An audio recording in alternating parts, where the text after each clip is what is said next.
तो हम लोग गायत्री मंत्र के माध्यम से आज के इस कार्यक्रम में उगते हुए स्वर्णिम सूर्य का ध्यान करेंगे। प्रातः काल में जो सूर्य उगता है हम उसकी कल्पना करेंगे, और ऐसा मान्यता है कि सूर्य जो उसकी कल्पना करता है वो उसको अपने अनुकूल बना देता है। गायत्री मंत्र सूर्य से जुड़ने का एक मंत्र है। तो आज के इस कार्यक्रम में हम सभी इस भाव के साथ कि परमात्मा आज के कार्यक्रम में जो उद्देश्य है हमारा, उस उद्देश्य तक हमको पहुंचाने में सहयोगी सिद्ध हो। एक बार गायत्री महामंत्र, उसके बाद हम आगे क्रिया करेंगे। ओम भूर्भुवः स्वः तत्सवितुर्वरेण्यं भर्गो देवस्य धीमहि धियो यो नः प्रचोदयात्। मेरी आवाज आ रही है?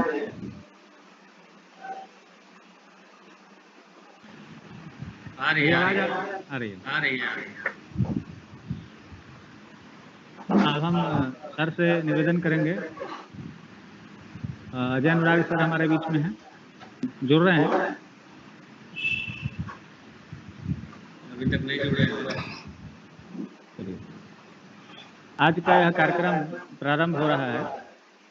हम संक्षेप में बताना चाहेंगे कि आज का जो कार्यक्रम है, जिस विषय पर हम लोग आज कार्यक्रम कर रहे हैं, वो वक्त की बहुत गहरी आवश्यकता है।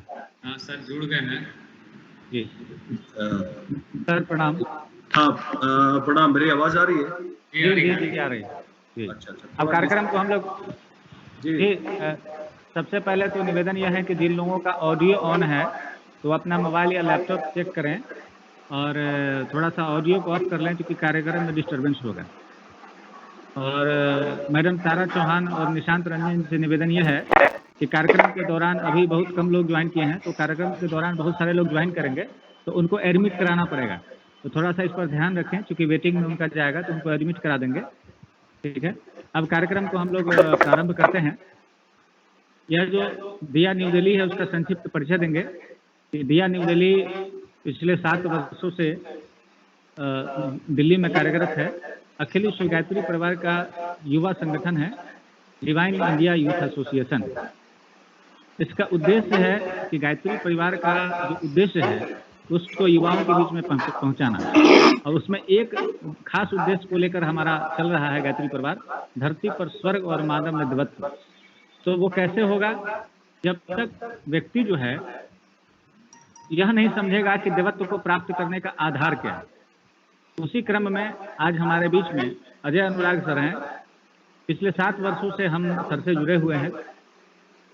पहली बार जब हमारी मुलाकात हुई दिया के माध्यम से सर से 2014 में, तो पहली मुलाकात में ही सर को मिलते ही हम लोग ऐसा अनुभव किए जैसे परम पूज्य गुरुदेव के बारे में कहा जाता है कि जब कोई भी गुरुदेव से मिला है, उनकी बहुत सारी स्मृतियां किताबों में लिखी गई और बहुत सारे लोगों ने विभिन्न मंचों से गुरुदेव के बारे में कहा कि पहली मुलाकात में एक गुरु और एक उच्चस्तरीय जो दैवी व्यक्तित्व है वो मात्र संवाद के पहले ही प्रकट हो जाता है। तो हम लोग जब दिया के कार्यक्रम को लेकर के मुखर्जी नगर में सर से मिले कि सर हम लोग दिया का अभियान चलाते हैं और ये हमारा उद्देश्य है और हम लोगों को मुखर्जी नगर में एक स्थान चाहिए, तो सर ने न सिर्फ हम लोगों को मदद किया बल्कि ये भी कहा कि आगे भी अगर आपको हमारी कोई आवश्यकता होगी किसी भी रूप में तो हम आपको उपलब्ध कराएंगे। सर का संक्षिप्त परिचय इस रूप में दें कि wisdom IAS classes Mukherjee Nagar के आप डायरेक्टर हैं और आप अखिल विश्व गायत्री परिवार की गतिविधियों से प्रारंभ से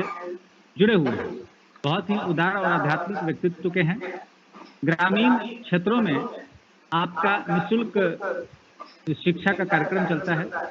सर के कोचिंग संस्थान से पूरे भारतवर्ष में सिविल सर्विसेज से लेकर के स्टेट सर्विस में बहुत सारे अभ्यर्थी हैं जो वहाँ से शिक्षा अध्ययन करके और बिहार सरकार, उत्तर प्रदेश गवर्नमेंट और स्टेट गवर्नमेंट, दिल्ली गवर्नमेंट और सिविल सर्विसेज में वहाँ काम कर रहे हैं। साथ में सर को भारत सरकार ने सीनियर फेलोशिप भी प्रदान किया। तो हम लंबे समय से सर से निवेदन कर रहे थे कि सर आप कोचिंग संस्थानों में तो आप करते ही हैं, लेकिन वैसे भी आप उदार व्यक्तित्व के हैं और आपकी उदारता हम लोगों को मिले। और बहुत सारे ऐसे लोग हैं जो कोचिंग संस्थान से नहीं जुड़ पाते हैं, लेकिन एक अच्छे व्यक्तित्व की तलाश होती है, एक अच्छे मार्गदर्शन की तलाश होती है। तो सर से हमने निवेदन किया कि आखिर वास्तव में देश, खासकर युवा, कहा जाता है भारत युवाओं का देश है, तो युवा भटका हुआ है। और क्यों भटका हुआ है? क्योंकि उसकी जो स्थिति है, उसका जो लगाव है, कुछ ऐसे विषयों से हो गया है जो नहीं होना चाहिए। तो दिया का कार्यक्रम हो, चाहे कोई भी आध्यात्मिक कार्यक्रम हो, उसका मूल उद्देश्य होता है व्यक्ति को सत्संग देना, ज्ञान के माध्यम से, बुद्धि के माध्यम से, और विभिन्न आध्यात्मिक जो प्रयोजन है उसके माध्यम से सत्संग उपलब्ध कराना। तो सर आज हमारे बीच में है। हम औपचारिकता ज़्यादा नहीं लेते हुए सर से निवेदन करेंगे कि आज का जो विषय है स्वाध्याय और सत्संग से सफलता को कैसे प्राप्त कर सकते हैं। सत्संग को लोग अपने अपने रूप में देखते हैं, लेकिन सत्संग को सर कैसे देखते हैं? तो गुरु जो होता है वो स्वाध्याय और सत्संग दोनों का समन्वय होता है। तो हम बहुत बहुत आभार प्रकट करते हैं सबसे कि हमारे साथ अभी बहुत कम लोग जुड़ पाए हैं, अभी बीच में जुड़ेंगे, समय का ये है। लेकिन हम कार्यक्रम की समय सीमा को ध्यान में रखते हुए कि सत्संग और स्वाध्याय कैसे किसी व्यक्ति के जीवन में समग्र सफलता में एक बहुत बड़ी भूमिका निभाता है। चूंकि हमारे बहुत सारे भाई हैं और खासकर इसलिए हमारे साथ जुड़ रहे हैं कि IAS कोचिंग चलाने वाला कोई शिक्षक जो डायरेक्टर भी है कोचिंग संस्थान का, उनके माध्यम से उन्होंने सत्संग को क्यों महत्व दिया। स्वाध्याय तो अपने जगह है, क्योंकि सत्संग को लेकर धारणा है कि किसी पुजारी के पास जाना या किसी बाबा जी के पास जाना, लेकिन सर सत्संग का चुनाव क्यों किए? तो इस विषय पर हम ज़्यादा समय नहीं लेंगे, 25-30 मिनट का कार्यक्रम है। तो बाद में क्वेश्चन आंसर सेशन भी 5 मिनट का होगा। तो सर से निवेदन करेंगे कि आज का जो विषय है कि समग्र सफलता में स्वाध्याय और सत्संग कैसे अपनी भूमिका निभाता है। तो अजय मैम। धन्यवाद विशाल जी। और आज के इस महती कार्यक्रम में जितने लोग उपस्थित हैं, आप सभी भाई बंधुओं को, बहनों और भाइयों, जो लोग भी आज इस कार्यक्रम में सम्मिलित हो रहे हैं, आप सबको मेरा सादर नमस्कार है। और सबसे पहले तो विशाल जी ने जो परिचय दिया है, आपका बहुत धन्यवाद।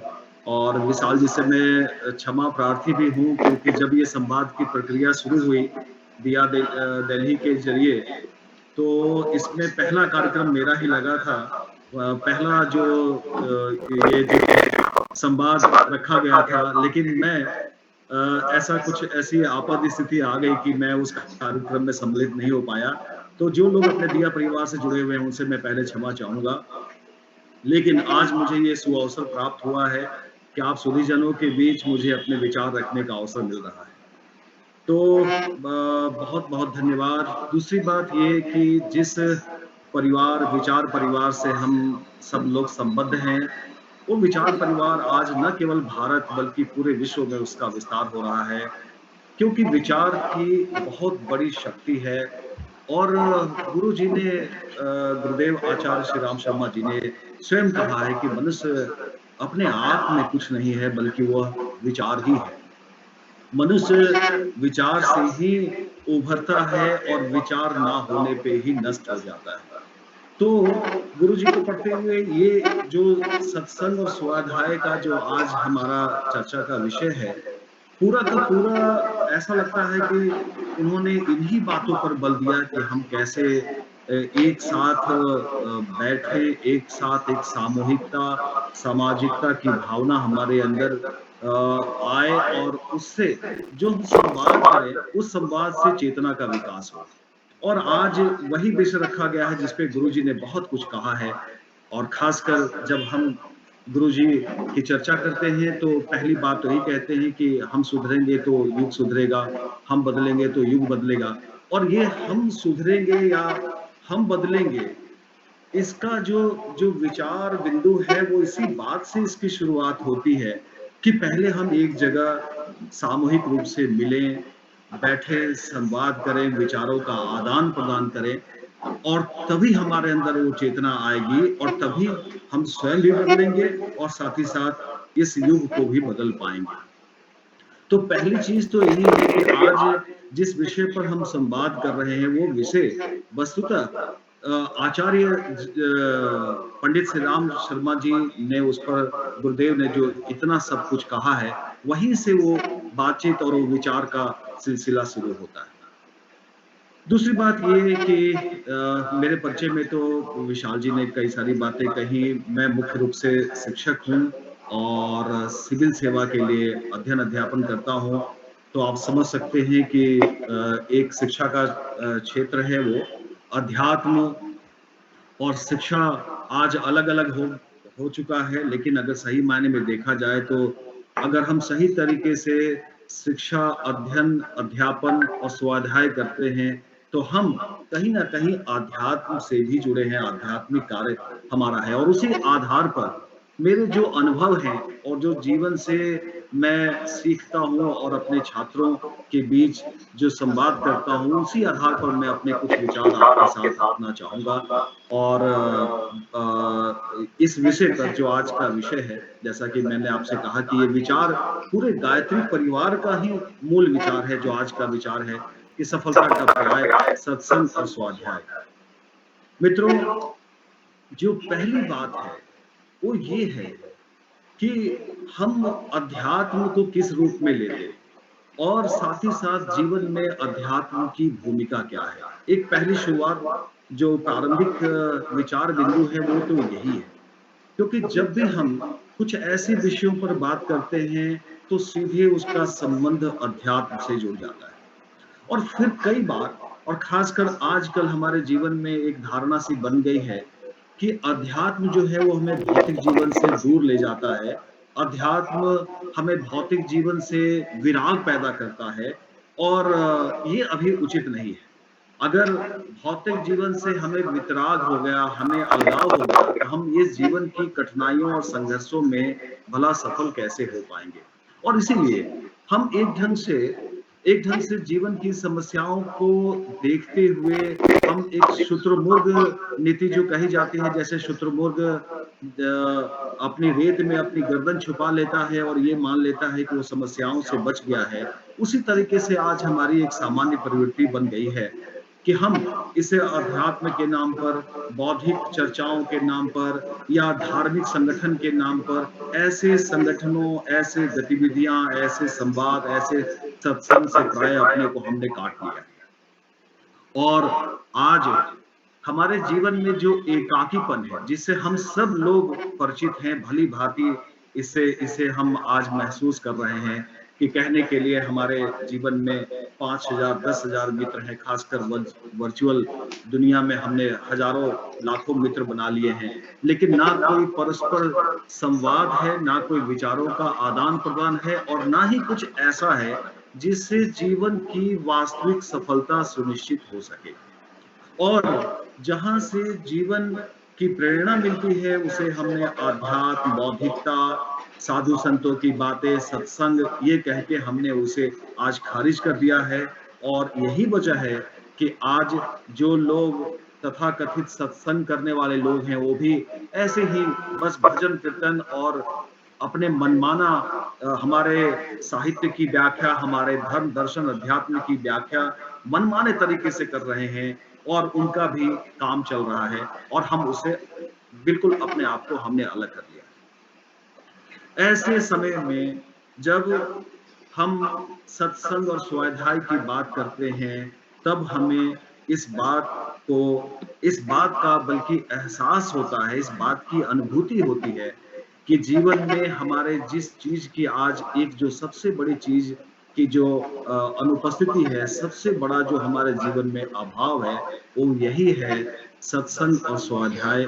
और जिसके ना होने की वजह से आज हम ना तो सफलता को समझ पा रहे हैं और ना ही सफलता कैसे हासिल की जाए उसे समझ पा रहे हैं। कुल मिलाकर आज हम अध्यात्म से अलग होने की वजह से, विचार से अलग होने की वजह से, स्वयं से दूर होने की वजह से आज जो एक दुनिया की एक लकीर बना दी गई है सफलता की, हम आज उसी लकीर पे चले जा रहे हैं। और दुनिया में कहा जाता है, अध्यात्म में भी कहा गया है और समाज विज्ञान में भी कहा गया है कि जैसे-जैसे व्यक्ति बौद्धिक होता है, बौद्धिक व्यक्ति के अंदर स्वाध्याय की बात होती है। स्वाध्याय सबसे मूल चेतना है। व्यक्ति की बौद्धिकता इसी बात से सुनिश्चित होती है कि वो कितना स्वाध्याय करता है। और स्वाध्याय का मतलब विस्तार से आगे मैं आप चर्चा करूंगा। स्वाध्याय का मतलब केवल ये नहीं होता कि स्वयं अध्ययन। स्वाध्याय का मतलब है चिंतन, मनन, श्रवण, एक दूसरे से संवाद, अपने को समझना, अपने की तलाश। स्वाध्याय का मतलब ये है। तो आज हम बिल्कुल उन चीजों से कटे होने की वजह से आज हम एक समरूप जीवन जी रहे हैं। यानी कि जो बौद्धिकता की पहली पहचान है, जो स्वाध्याय से उत्पन्न होती है, जहां हम जीवन में भिन्न भिन्न प्रकार के कार्य करते हैं, भिन्न भिन्न प्रयोग करते हैं, जीवन की तलाश करते हैं, आज वो समाप्त हो चुका है। और आज हम सब एक ही लकीर पे चल रहे हैं। हमें एक अच्छी नौकरी चाहिए, नौकरी के साथ साथ एक गाड़ी, बंगला और तमाम भौतिक सुविधाएं चाहिए। हमारे घरों की सजावट, हमारे घरों की बनावट, हमारे घरों में जो सामान है, भौतिक सामान, वो कहाँ किस तरीके से रखे जाएंगे। कमोबेश आज पूरे देश और दुनिया में एक समान हो गए। एक सामान्य सा आपको मैं पहचान करने की एक आपको एग्जाम्पल, उदाहरण दे रहा हूँ। आप किसी भी शहर में चले जाइए, किसी भी समाज में चले जाइए, आज लगभग हमारे जीवन का पैटर्न एक सा हो गया है कि हमें एक अच्छी नौकरी चाहिए, हमें गाड़ी चाहिए, हमें बंगला चाहिए, बेटे को इंजीनियर बनाना है, डॉक्टर बनाना है और तमाम तरह की सारी चीजें। और जैसा कि मैंने कहा कि घरों में भी हमारे जो भौतिक सामान है वो सब एक ही तरीके से डिजाइन है, एक ही तरीके से रखे हुए। ये मैं अक्सर देखता हूं। मैं बड़े अनुभव की बात करूंगा क्योंकि सत्संग और स्वाध्याय एक बड़ा बृहद और गंभीर विषय है। मैं उस पर व्यवहारिक बातें ज्यादा कहूंगा जो खुद मैं महसूस करता हूं, स्वयं महसूस करता हूं। तो पहली चीज तो हमारा जो बौद्धिकता का अकाल और अभाव है वो यही दिखाई देता है कि हमारे जीवन में जो विविधता होनी चाहिए, हमारे जीवन में जो भिन्नता होनी चाहिए, हमारे जीवन में जो सत्य की तलाश होनी चाहिए, जो इस दुनिया को बौद्धिक और सांस्कृतिक स्तर पर बेहतर बनाने की कोशिश होनी चाहिए, आज वो सारा का सारा नकल का या अनुकरण का शिकार है। और अगर इसके पीछे हम जाएं तो इसके पीछे यही है कि हमारा कोई मौलिक चिंतन नहीं है, हमारी कोई अपनी सोच नहीं है, हमारी कोई अपनी धारणा नहीं है, हमारी कोई अपनी विचार नहीं है। हमने कहा कि गुरु जी ने यही बात कही कि मनुष्य क्या है, मनुष्य विचार है। और अगर हमारे अंदर विचार नहीं है, हमारे अंदर मौलिकता नहीं है, तो फिर हम एक बस चाहे जो कर रहे हैं वो सारी की सारी चीजें जो हैं वो अनुकरण और नकल में ही गिनी जाएगी, उसी में वो काउंट किया जाएगा। दुनिया में एक सृजनात्मकता है कि एक चीज होती है, एक होता है क्रिएशन और एक होता है प्रोजेक्शन। क्रिएशन का मतलब होता है कि हम कुछ क्रिएट करते हैं, हम कुछ नया करते हैं, हम कुछ नई बात सामने लाना चाहते हैं। दुनिया के समक्ष हम कोई नया विचार रखना चाहते हैं जिससे इस दुनिया की प्रगति हो, इस मानव समाज की प्रगति हो। लेकिन आज हम प्रोजेक्शन ज्यादा कर रहे हैं, क्रिएशन लगभग समाप्ति की तरफ है। आप कहेंगे कि ऐसी बात नहीं है, दुनिया काफी तरक्की कर रही है, हम 21वीं शताब्दी और हम चांद पे और अंतरिक्ष में हम आज बसने जा रहे हैं, ये तमाम उपलब्धियां हैं। लेकिन इन तमाम उपलब्धियों के पीछे अगर आप जाएंगे तो आप यही पाएंगे कि इन उपलब्धियों से हमें जो हासिल होना है वो मानव सभ्यता के विकास के लिए जो आवश्यक है वही है, भौतिक विकास है। और जीवन सुविधाजनक हो जाएगा। जीवन में जो हमने कठिनाइयां स्वयं पैदा की है उसका समाधान निकालने की ये सारी कवायद है कि सड़क पे जाम ज्यादा लगता है तो हमने फ्लाईओवर बना लिए, सड़क पे ज्यादा गाड़ियां हो गई तो हमने मेट्रो बना लिए। हम एक समस्या का समाधान दूसरी समस्या खड़ा करके कर रहे हैं और उसमें जो चीज आज पीछे छूटती जा रही है वो है हमारी मौलिकता। तो जब आज ये विषय आपने जब ये विषय तय किया तो मुझे इस विषय पर सोचते हुए कई ऐसे बातें समझ में आई और मुझे, बल्कि मैं सच कहूं तो मैंने खुद भी महसूस किया कि हम सब लोग तो इस विचार परिवार से जुड़े हैं और कुछ हद ज्यादा नहीं तो थोड़े ही हम लोग जीवन में उतारने की कोशिश करते हैं, स्वाध्याय करते हैं और ऐसे विचार सम्मेलन, दोस्ती और सत्संग, संवाद, ये सब में अपना समय निकालते हैं, लेकिन फिर भी जितना समय देना चाहिए उसका कहीं ना कहीं अभी भी अभाव है, और इसकी वजह से आज हम सबके जीवन में भी इस तरह की समस्याएं हैं। इसमें पहली चीज जो है वो है सफलता। सफलता का पर्याय हमने कहा सत्संग और स्वाध्याय। पहली चीज तो हमारे मन में यही बार बार आती है कि आखिर हम सफलता की क्या परिभाषा दें, या सफलता को किस फ्रेम में रखकर देखें। हम सब जीवन में सफल होना चाहते हैं, ये बात सुनिश्चित है, ये बात तय है कि हम सब जीवन में सफल होना चाहते हैं, लेकिन कैसी सफलता, कितनी सफलता, कहां तक सफलता, और क्या वो सफलता हमें संतुष्ट कर पा रही है। जैसा कि मैंने पहले कहा कि प्रायः आज हम सफलता का एक ही मायने समझ रहे हैं जो पूरी दुनिया समझ रही है, कि हमारे पास अच्छी नौकरी और भौतिक भौतिक वस्तुओं का हमारे पास एक अच्छा संग्रह हो जाए। सफलता के मायने अलग अलग हैं, सब लोग अलग अलग, जिसका जो लक्ष्य है, एक कोई लॉयर है तो चाहता है कि वो बहुत बड़ा लॉयर बन जाए, एक शिक्षक चाहता है बहुत बड़ा शिक्षक बन जाए, कोई बिजनेसमैन चाहता है कि उसके पास बहुत पैसे आ जाए, आध्यात्मिक पुरुष अपने मोक्ष और मुक्ति और अपने ज्ञान की प्राप्ति के लिए अपना लक्ष्य निर्धारित करता है। तो सफलता के अलग अलग पैमाने हो सकते हैं, और जो भौतिक एक जीवन में जो हमने सफलता की परिभाषाएं हमने गढ़ी हैं, उसके हिसाब से अपनी अपनी सफलताएं हो सकती हैं, और उसके हिसाब से हम ये भी कह सकते हैं कि जो व्यक्ति जितना सफल है वो कई मायनों में उतना असफल भी है।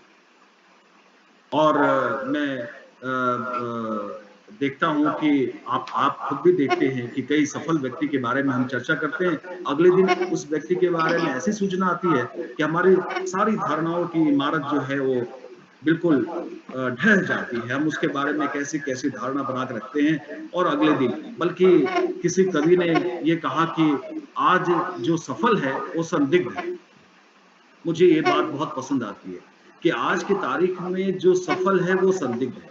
एक एक बड़ा कॉमन सा फॉर्मूला है, और अगर आप देखें, अगर खुले तौर पे इसे इसे व्यवहार में लाएं तो निसंदेह कहा जा सकता है कि आज जो सफल है वो संदिग्ध है। तो इसलिए ऐसी सफलता का भला क्या लाभ, जब आप इतने सफल हैं और आप अगले दिन सुसाइड कर ले रहे हैं, अगले दिन कुछ ऐसे कर्म कर रहे हैं जिससे पूरी मानवता शर्मसार हो रही है, आपका नाम कुछ ऐसे कार्यों में आ जा रहा है जिसको देखने के बाद व्यक्ति कह रहा है कि भला हमने कैसे व्यक्ति को सफल मान लिया, और क्या यही सफलता थी, क्या ऐसी सफलता हमें चाहिए थी। तो कई तरह की ये समस्याएं आती हैं। ये जो एडमिन है, जरा ध्यान दें कृपया, जरा ये पिक्चर जो इसे ठीक करें विशाल जी। तारा जी जरा ऊपर देखें, वो फोटो आ रहा है किसी फिल्म उसका, उसको ठीक करें। हाँ, ठीक। थोड़ा चीजें आती हैं तो प्लीज सॉरी सर। नहीं, ठीक। तो आज जो व्यक्ति सफल है, हम सब में जो व्यक्ति सफल है, वो दूसरे ही दृश्य में उतना ही असफल हमें दिखाई देता है, और तब हम सफलता की परिभाषाओं पे हम अटक जाते हैं कि आखिर हम किसको सफल बोलें, हम आखिर किसे सफल कहें, और ऐसा सफल होना भला कैसा सफल। इसीलिए जो हमारे अध्यात्म में और जो हमारे गुरुओं ने, जो हमारे मनीषियों ने, विद्वानों ने जो सफलता की बात कही, वो ये कही कि हम बौद्धिक और सांस्कृतिक स्तर पर जो हम सफलता हासिल करते हैं, वस्तुतः वही सफलता है, क्योंकि उससे हमें भौतिक सुख की प्राप्ति नहीं होती, बल्कि हमें आनंद की प्राप्ति होती है। सफलता एक मनोदशा है, और उस मनोदशा में हमें संतोष का भाव होता है, हमारे अंदर तृप्ति का भाव होता है, हमारे अंदर असंतोष का भाव नहीं होता। और हमारे साहित्य में, हमारी संस्कृति में, हमारे विद्वानों ने, हमारे मनुष्यों ने यही बात कही कि सफलता ऐसी हो जो आपको संतोष प्रदान करे, सफलता ऐसी हो जो आपको अपने जीवन में उत्तरोत्तर विकास की तरफ ले जाए, आगे ले जाए। और जब ऐसी सफलता की हम बात करते हैं, तब हमें 3 शब्द हमारे ध्यान में आता है। मैं अपने अध्ययन के आधार पर आपसे कह रहा हूं। मेरी आवाज मिल रही है सभी लोगों को? जी जी, ठीक है सर। अच्छा, तो मैं 3 शब्द इसके लिए मैं देखता हूँ कि एक है संतोष, दूसरा शब्द है सत्संग और तीसरा शब्द है स्वाध्याय। अगर आप अपने जीवन में संतुष्टि का भाव महसूस करते हैं, आपके जीवन में बौद्धिक उन्नति हो रही है, विकास हो रहा है, आप आगे बढ़ रहे हैं, तो निश्चित तौर पर आप सफल हो रहे हैं। भले ही आपके पास भौतिक अभाव हो, भले ही आपके पास कुछ और चीजें ऐसी हों जो दुनिया में और लोगों के पास आपके पास नहीं है, लेकिन अगर आपके अंदर संतुष्टि का भाव है, तो निश्चित तौर पर आप अपने जीवन में सफल हैं, क्योंकि संतुष्टि का मतलब ये है कि आपको आपके अंदर ये द्वंद नहीं है कि क्या मेरे पास है और क्या मेरे पास नहीं है।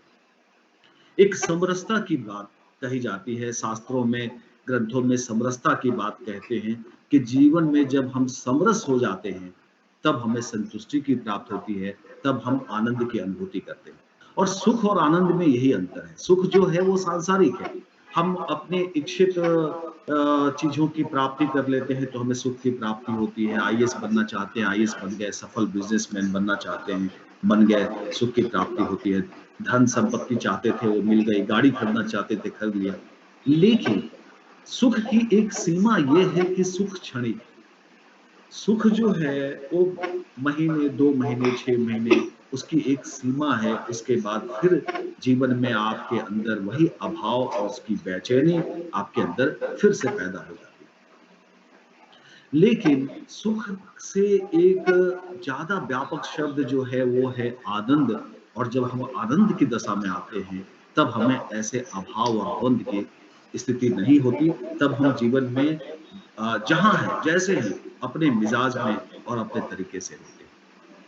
जहाँ कोई सुख और दुःख का, जहाँ कोई अपना और पराये का, जहाँ कोई ऊँची-नीची जाति का, जहाँ कोई धर्म का, जहाँ कोई पाने और खोने का, इस तरह का द्वंद नहीं होता। जहाँ एक समरसता की स्थिति पैदा हो जाती है, वो आनंद की स्थिति है। और जीवन में यदि हमारे आनंद है, तो हम मान सकते हैं कि हम सफल हैं। लेकिन और एक बात और मैं कह दूँ कि शास्त्रों में आनंद के बारे में बहुत बड़ी-बड़ी व्याख्या की गई है। मैं साहित्य पढ़ाता हूँ, साहित्य में जयशंकर प्रसाद जी का नाम हम सब जानते हैं। हिंदी के छायावादी युग के महान कवि हुए जयशंकर प्रसाद जी। जयशंकर प्रसाद जी की का एक महाकाव्य है कामायनी, और कामायनी मूलतः आनंद पर ही आधारित वो उनका महाकाव्य है, जिसमें जीवन में आनंद की प्राप्ति कैसे होगी। और उसमें उन्होंने कहा है कि इच्छा, क्रिया और ज्ञान, शास्त्रों के आधार पर उन्होंने कहा है। उन्होंने प्रतिभिज्ञा दर्शन, जो शैव दर्शन का एक शाखा थी, प्रतिभिज्ञा दर्शन, उस प्रतिभिज्ञा दर्शन के आधार पर जयशंकर प्रसाद जी ने कहा कि इच्छा, क्रिया और ज्ञान तीनों का जब समन्वय हो जाता है तो आनंद की प्राप्ति होती है। उनकी एक बड़ी खूबसूरत पंक्ति है, मैं आपको जरा बता दूं कि उन्होंने लिखा कि ज्ञान ज्ञान दूर कुछ क्रिया भिन्न से, ज्ञा, ज्ञान दूर कुछ क्रिया भिन्न हो, इच्छा कैसे पूरी हो मन की, एक दूसरे से ना मिल सके, यह विडंबना है जीवन की। जीवन की यह विडंबना है कि हम जीवन में इच्छा, जो हम चाहते हैं, जीवन में हासिल करना चाहते हैं, क्रिया जिसके लिए हमें प्रयास करना चाहिए, और इच्छा और क्रिया से उत्पन्न ये ज्ञान कि जो मिला वो ठीक है, जितना मिला वो ठीक है, अब कोई द्वंद नहीं, अब कोई अभाव नहीं। इन तीनों का जब समन्वय हो जाता है, इच्छा, क्रिया और ज्ञान, तब हमें आनंद की अनुभूति होती है। और शास्त्रों में इस आनंद को बहुत महिमा मंडित किया गया है। लेकिन फिर एक सवाल यही आता है, और अक्सर हम लोग जब स्वाध्याय करते हैं तो मन में ये सवाल आता है कि प्रश्न खड़ा होता है कि ये आनंद की प्राप्ति कैसे है? ये आनंद से हम वंचित क्यों हैं? इतने ज्ञान हासिल करने के बाद, जीवन में इतनी सब कुछ समझने के बाद, समझदार और परिपक्व व्यक्ति होने के बाद हमारा जीवन आनंदमय क्यों नहीं? और जब हम आनंद की तलाश करते हैं, तभी हमें आनंद सफलता का पर्याय है, और आनंद की जब हम तलाश करते हैं, तब फिर हमें 2 शब्द हमारे ध्यान में आते हैं, वो है सत्संग और स्वाध्याय। आनंद प्राप्ति का सबसे महत्वपूर्ण तरीका है सत्संग और स्वाध्याय। सत्संग का भी, जैसा कि मैंने कहा कि सत्संग का जब जिक्र आता है तो हमारे मन में ये धारणा बन जाती है कि यानी कि साधु संतों से मिलना, साधु संतों को सुनना। लेकिन इसे व्यवहारिक तौर पर समझाने की जरूरत है। आजकल जो हमारे आज के जो हमारे तथाकथित साधु संत और महात्मा हैं, जो आए दिन टीवी पे प्रवचन करते हुए आपको दिखाई देते हैं, वो सब एक अलग दुनिया में, एक अपनी दुनिया उन्होंने एक निर्मित कर ली है और उस दुनिया में एक छल छंद के जरिए चीजों की मनमानी व्याख्या करके कुछ और उसमें करते रहते हैं और अपना लाभ कमाते हैं, यश के कार्यों में लाभ कमाते हैं। सत्संग का मतलब ये नहीं कि हरि कीर्तन करते रहें और मन को भुलावा देते रहें, मन को छलावा देते रहें। सत्संग का मतलब है सत्य का संग, सत्य से संगत करना, यानी कि ज्ञान और जो जीवन की वास्तविकता है उसकी पहचान करना। सत्संग का मतलब है कि जो साधुता के विचार वाले लोग हैं उनके साथ उठना बैठना। सत्संग का मतलब है संवाद, सत्संग का मतलब है विचारों का आदान प्रदान करना। सत्संग में जैसे अभी हम सब लोग बैठे हुए हैं, ये हमारी एक प्राचीन प्रक्रिया है। सत्संग का मतलब केवल यही नहीं कि हरि कीर्तन करना, एक साथ इकट्ठा हो जाना और हरि भजन करना, केवल वही सत्संग नहीं है। सत्संग का मतलब है सामूहिकता, और जहां सामूहिकता हो वहां विचार विमर्श हो, वहां चर्चा परिचर्चा हो, और उसके बाद जो विचार उत्पन्न हो, जो विचार वहां से निकले, उसे हम अपने जीवन में उतारें और फिर अपने जीवन में तब्दीली करें, अपने जीवन में परिवर्तन करें। सत्संग का मतलब ये है।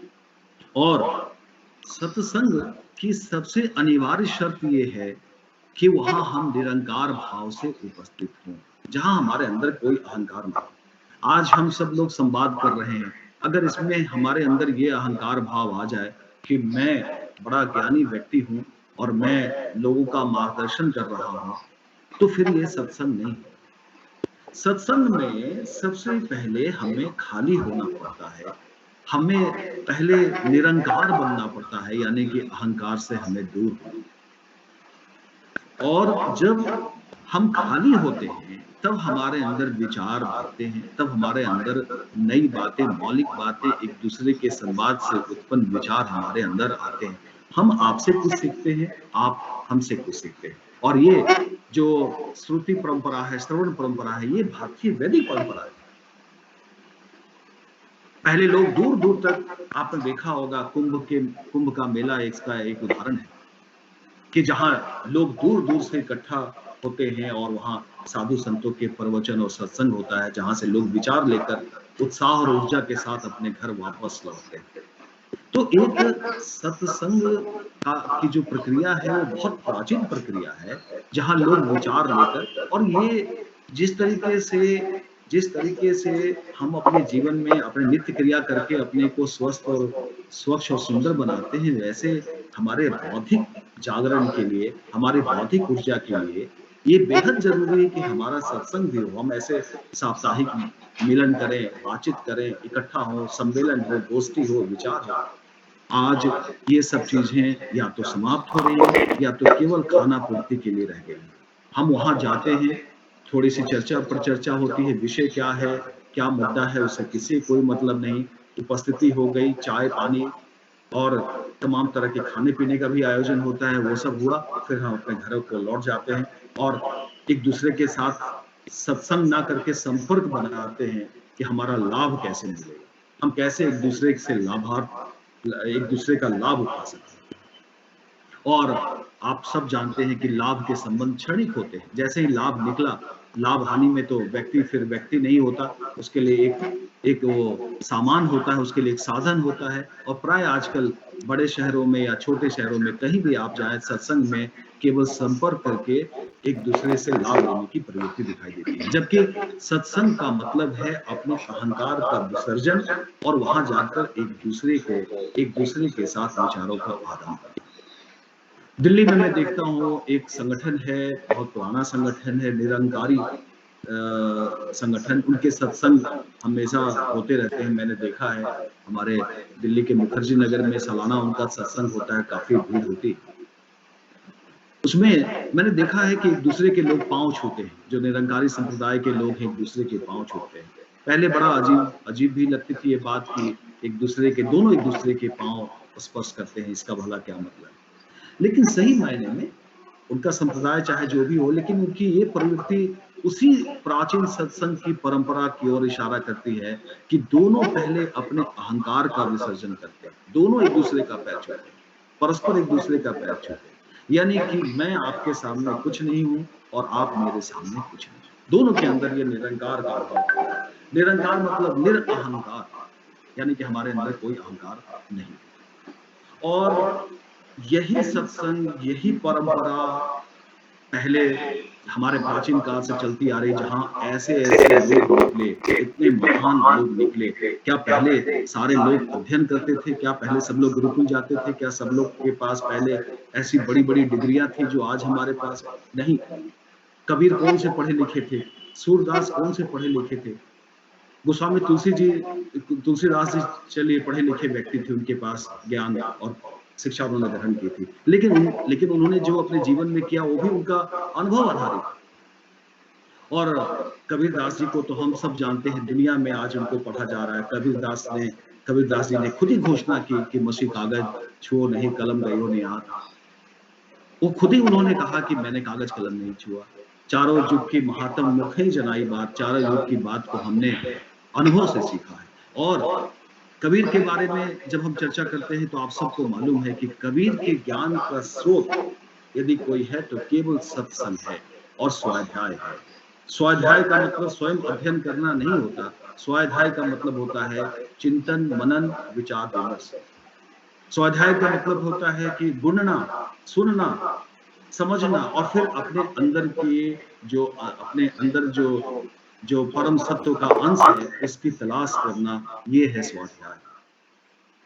और खासकर मैं कबीर को पढ़ते हुए मुझे बड़ा ये बात प्रभावित करती है कि कबीर जो निरक्षर थे और दुनिया की बातों से उन्होंने किस तरीके सीखा। उनकी पंक्तियां आप सबको मालूम है। उन्होंने अपने बारे में साफ साफ स्पष्ट तौर पर घोषणा भी की कि तेरा मेरा मनवा एक कैसे हुई रे, तू कहता कागज लिखी, मैं कहता आखन देखी। यानी कि जो अनुभव से देखा है, जो सीखा है, वो मैं कहता हूँ।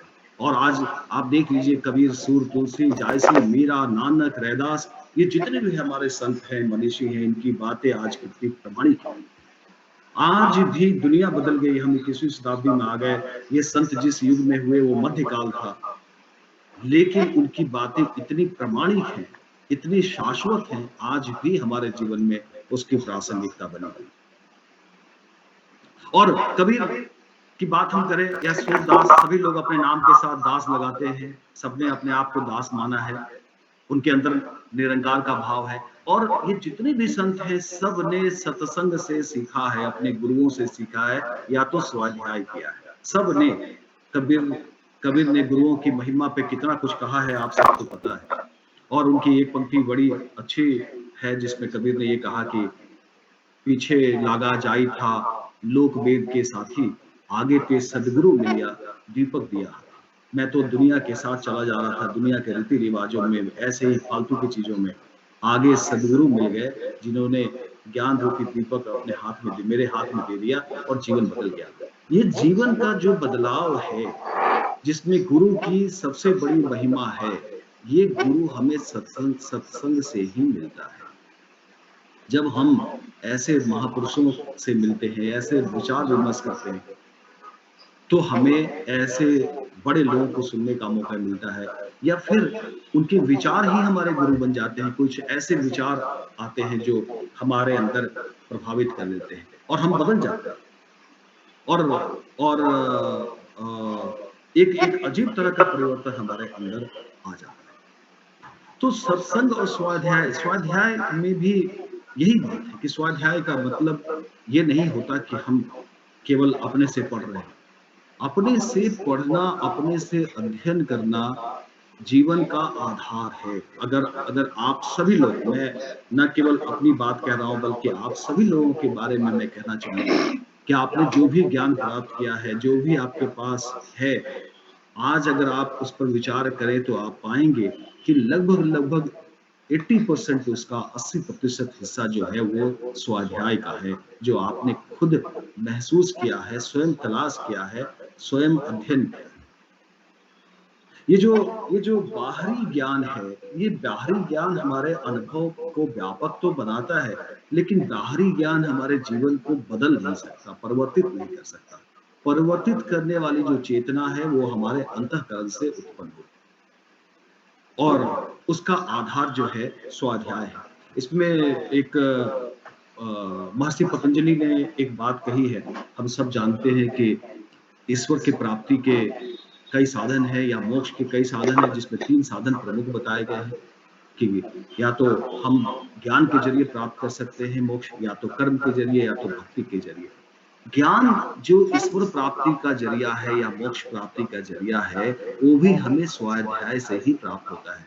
ज्ञान जो सूचनात्मक ज्ञान है, जिसे हम लोग नॉलेज कहते हैं, ये नॉलेज तो कहीं से भी हम हासिल कर सकते हैं। बल्कि आज तकनीकी युग में तो गूगल बाबा जैसे इतने बड़े-बड़े महर्षि ज्ञानी लोग हैं, जहां दुनिया की जितनी भी सूचनात्मक ज्ञान आपको चाहिए, सब कुछ अवेलेबल है। दुनिया का शायद ही कोई ऐसा ज्ञान है जो आपको गूगल पे ना मिल जाए। लेकिन ये जो नॉलेज है, ये नॉलेज जो है, ये सूचनाओं का संग्रह है। जो हमारे अंदर जिस चीज की जरूरत है वो है विजडम, हमारे अंदर प्रज्ञा होनी चाहिए। और परम पूज्य गुरुदेव जी ने प्रज्ञा अभियान चलाया। उन्होंने गायत्री मंत्र हमें दिया। गायत्री मंत्र हमारे पास वर्षों से हमारे पास थे, हजार वर्षों से हमारे पास गायत्री मंत्र हमारे शास्त्रों में था। लेकिन परम पूज्य गुरुदेव ने उस गायत्री मंत्र को एक नए तरीके से हमारे सामने प्रस्तुत किया, और वो तरीका ये था कि उसके जरिए हम कैसे आत्म पुरस्कार कर सकें। और गायत्री मंत्र का मूल भाव भी यही है, आत्म परिष्कार, आत्म विकास, आत्म विस्तार। गायत्री मंत्र जो हम अध्ययन करते हैं, उसका सार तत्व भी यही है। तो स्वाध्याय के जरिए परम पूज्य गुरुदेव ने चीजों को महसूस किया। उन्होंने एक अभियान चलाया, वो भी उनके स्वाध्याय का ही कारण था। आप और मनीषियों को देखिए, जितने भी प्राचीन मनीषी हैं, जैसा कि अभी मैंने जिक्र किया कि महर्षि पतंजलि ने भी एक जगह बड़ी अच्छी बात कही है कि स्वाध्याय दिष्ट देवता संप्रयोगम, यानी कि स्वाध्याय के जरिए हमें ईश्वर की प्राप्ति हो सकती है। और ऐसे जितने भी मनीषी हैं, चाहे वो रामकृष्ण परमहंस हो, दयानंद सरस्वती हो, या महर्षि पतंजलि पीछे जाए, जितने भी ऐसे बड़े आचार्य हुए, उन सब ने स्वाध्याय के बल पर अपने विचार प्रस्तुत किए। उसके बाद दुनिया उनके साथ जुड़ती गई और फिर धीरे धीरे वो संगठन और विचार इतना बड़ा रूप ले लेता है। परम पूज्य गुरुदेव भी इसी बात को लेकर उन्होंने अकेले इसकी यात्रा शुरू की, और उन्होंने विचार क्रांति और ये एक प्रज्ञा अभियान चलाया, और फिर धीरे धीरे लोग जुड़ते गए और आज गायत्री परिवार विश्व का इतना बड़ा संगठन बन गया। तो कहने का मतलब ये कि चीजों की शुरुआत जहां से जीवन में बदलाव आता है, वो सत्संग और स्वाध्याय से ही संभव है। जब हम आत्म जागृत होते हैं, जिससे कई बार लोग कहते हैं मोटिवेशन की आजकल क्लासेस चलती हैं, लेकिन ये भी कहा जाता है कि self motivation is the real motivation. जब तक हम अंदर से स्वतः प्रेरित नहीं होते किसी चीज के बारे में, वो चाहे जितना भी हमें आकर्षित कर ले बाहर की प्रेरणा, वो स्थायी नहीं हो सकती। और वो स्वतः प्रेरणा तब होती है जब हम चीजों से स्वयं गुजरते हैं। फर्स्ट हैंड एक्सपीरियंस जिसको कहा जाता है। इसीलिए मैं समय का भी ध्यान रख रहा हूँ, समय भी हुआ जा रहा है, तो ज्यादा इसके विस्तार में मैं ना जाकर संक्षेप में ये कहूँगा कि जो अपना गायत्री परिवार है, या इस तरह के जितने भी संगठन है, विचार संगठन है, उन कहीं इसी जरिए हम एक जगह एकत्रित हों, संवाद करें, विचार करें, सत्संग करें, स्वाध्याय करें, और जीवन में नवीन मार्गों की तलाश करें, स्वयं की तलाश करें। क्योंकि आज हर व्यक्ति उदास है, हर व्यक्ति किसी किसी स्तर पे सफल भी है और सफलता के बाद भी हर व्यक्ति उदास है। इसलिए उदास है, इसलिए अवसादग्रस्त है, क्योंकि उस कहीं न कहीं अभी अपने से वो मिल नहीं पाया है, स्वयं से परिचित नहीं हो पाया है, स्वयं से प्रेरित नहीं हो पाया है और इसके लिए फिर वही स्वाध्याय की ज़रूरत पड़ती है। जब तक हम भीतर नहीं लौटेंगे, स्वयं से चीज़ों को नहीं देखेंगे, चाहे जितनी बातें हम बाहर से जान लें भी, जितनी बातें हमें बाहर से बता दी जाए, वो संभव नहीं है। इसीलिए संतों ने बार-बार गुरुओं की महिमा का बखान किया है, गुरुओं को ज़्यादा माना है, क्योंकि गुरुओं की भूमिका मैं स्वयं कभी-कभी ये सोचता हूँ कि आज हम अपने गुरुओं को कितना भूलते जा रहे हैं, लेकिन ये गुरु ही हैं जो हमें सत्संग और स्वाध्याय और ईश्वर की ओर उन्मुख करते हैं। वही बताते हैं कि इसका महत्व क्या है। आज जब वैसे गुरु नहीं रहे, तो आज हम उन चीज़ों से भी वंचित हो गए हैं। आज हमने गूगल के ज़रिए जो ऐसे सूचनाएँ इकट्ठा कर ली हैं, उन्हीं सूचनाओं को हम समझते हैं कि हम सफल हो गए हैं, हम ज्ञानी हैं, हमारे पास ये डिग्री है, हमारे पास वो डिग्री है, हम ऐसा कर रहे हैं, हम वैसा कर रहे हैं। लेकिन कहते हैं कि आप स्वयं से कभी पूछिए कि आप कितना जानते हैं। आप स्वयं से कभी पूछिए कि आप क्या जानते हैं। आप स्वयं से पूछिए कि आप जो जानते हैं, वो मानव जीवन के साथ-साथ मानव जीवन के लिए पहले बाद में, पहले आपके लिए कितना उपयोगी है और क्या वो आपके जीवन पे वो चीज़ें लागू होती हैं या आप अपने जीवन में प्रेरित हो रहे हैं। जब हम स्वयं से प्रश्न करने लगते हैं, तब सही मायने में हम सत्संग और स्वाध्याय की तलाश करते हैं और उसकी तरफ बढ़ते हैं। तो ये विचार हम सब लोग पढ़े-लिखे लोग हैं। इन विचारों से तो परिचित हैं कमोबेश, लेकिन जो काम हम नहीं कर पा रहे हैं वो है सत्संग और स्वाध्याय। रोज प्रतिदिन हम इस बात को लेकर कोई एक एक अपने जीवन में एक ध्येय निश्चित करें कि हम स्वाध्याय भी करेंगे और परस्पर मिलजुल कर सत्संग भी करते रहेंगे। जैसे ये संवाद का जो ये सिलसिला हमने शुरू किया है, ये संवाद हमेशा चलता रहे और जैसे भी हो, साप्ताहिक हो या 15 दिन पे हो, जैसे हो ये संवाद होता रहे ताकि जो एक विचारधारा के लोग हैं वो आपस में परस्पर जुड़े, सामूहिक हो, एक दूसरे के मददगार बने, नए विचार हमारे सामने आ सके, नई चीज़ों की हम तलाश कर सकें। तो बस इतना ही मैं कहना चाहूँगा, अपने शब्दों को विराम दूँगा क्योंकि समय का भी ध्यान रखना है और इसमें सारी बातें हैं। तो मैं इसके लिए आप सबका बहुत आभारी हूँ कि आपने मुझे एक इतना अच्छा अवसर प्रदान किया है जहाँ मैं अपने विचार आपके साथ रख पा रहा हूँ। विशाल जी बहुत कर्मठ व्यक्ति हैं और इनके जुझारों पर और इनकी संघर्षशीलता और इनकी जो एक संवाद करने की जो इनकी शैली है उससे मैं बड़ा प्रभावित रहा और उनके ज़रिए ही गायत्री परिवार को मैं जानता तो था, लेकिन इसमें कोई संदेह नहीं कि विशाल मणि ही वो व्यक्ति हैं जिनके ज़रिए मैं दिया से भी जुड़ा और गायत्री परिवार के इतना करीब आया और एक लंबे समय से परिवार के साथ मैं जुड़ा हुआ हूँ, संगठन से जुड़ा हुआ हूँ और जो ये सत्संग और स्वाध्याय है उस कार्य में थोड़ा ही सही लेकिन अपना योगदान करता रहता हूँ। तो आप सबसे मैं अब अपने शब्दों को, वाणी को विराम दूंगा और आप सबको फिर एक बार आप सबका अभिनंदन, आप सबको नमस्कार, धन्यवाद।